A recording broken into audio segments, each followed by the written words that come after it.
ഒരു പൊടിമീശക്കാരനായിരുന്നു. ഇപ്പോഴും എന്റെ കൺമുന്നിൽ തന്നെയുണ്ടവൻ.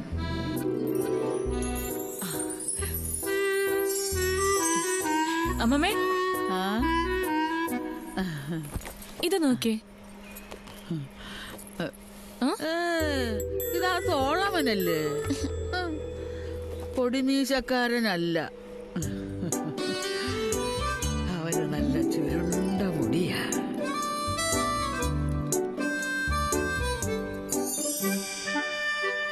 അമ്മമ്മേ നോക്ക്.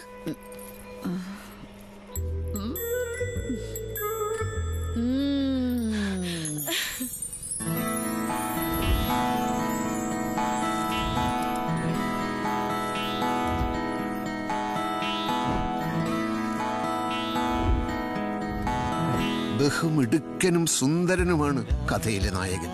ജനങ്ങളുടെ ഏത് കാര്യത്തിനും മുന്നിൽ കാണുന്ന നായകന് എല്ലാ സിനിമകളിലെയും പോലെ മണ്ടനായ ഒരു കൂട്ടുകാരനുണ്ടാകണം. അവനാണ് ഇവൻ.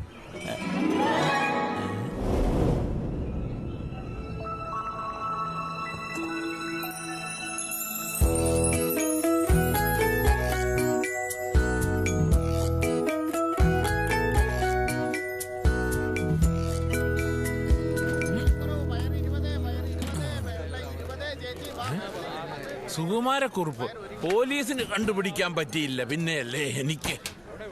ആഹാ, ബോബി ചെമ്മണ്ണൂരിന്റെ ഉടുപ്പൊക്കെ ഇവിടെയാണോ തയ്പ്പിക്കുന്നേ? അതെ, സിംഗപ്പൂരിൽ നിന്നുള്ള മണി ഓർഡറാ, തിരിച്ചയച്ചേക്കട്ടോ.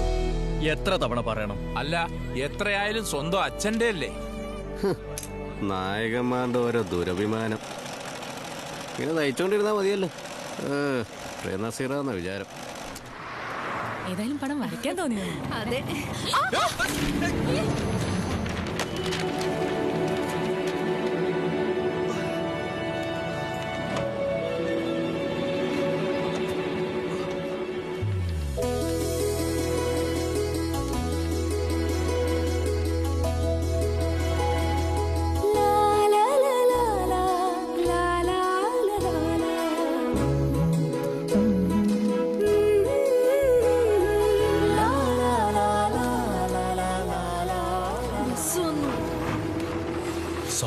നോക്കിക്കൊണ്ടിരിക്കാതെ വന്നേ. ഒരു സോറി.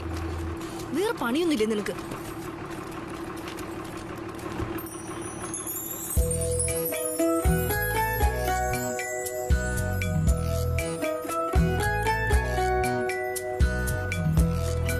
കാശിന്റെ ഹുങ്ക വെറു വീട്ടുകാരന്റെ മോക്ക്.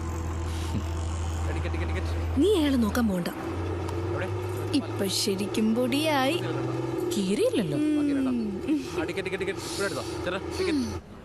ക്ലാസ് കഴിഞ്ഞ് കാണാട്ടോ. Good morning ma'am. Morning. Please please ഒന്ന് മാറിക്കേ മാറിക്കേ.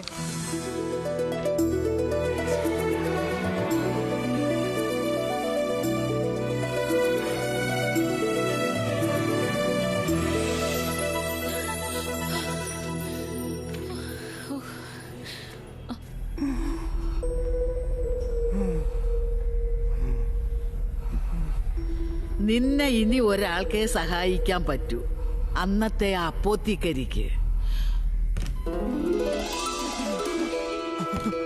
ഞാൻ കാത്തിരിക്കുകയായിരുന്നു. മോളൊരു ദിവസം എന്നെ അന്വേഷിച്ചു വരുമെന്ന് എനിക്കറിയായിരുന്നു. ഇപ്പൊ എവിടെയാ? ഇത് അവന്റെ കൂട്ടുകാരനാ. ഇന്ന് വെള്ളിയാഴ്ചയല്ലേ?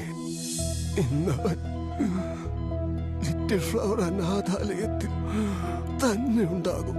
ഞാൻ ഈ രഹസ്യം പറഞ്ഞെന്ന് അവൻ പോലും അറിയരുത്. മെഡിക്കൽ എത്തിക്സിന് എതിരാ. Thank you doctor.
ദിവസമല്ലേ ഞങ്ങൾക്ക് ബിരിയാണി വെച്ചിരുന്നത്. ബാക്കി 6 ദിവസം ഈ ആന്റിയാ.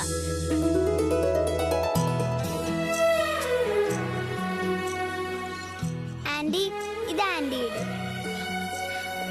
ഒന്ന് പിടിക്കേ.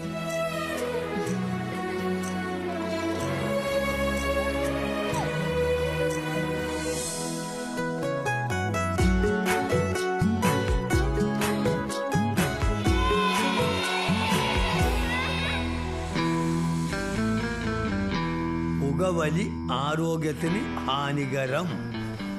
ഇവിടെ നിന്ന് പുകവലി പാടില്ല. നീ എത്ര വട്ടം പറഞ്ഞിരിക്കണു?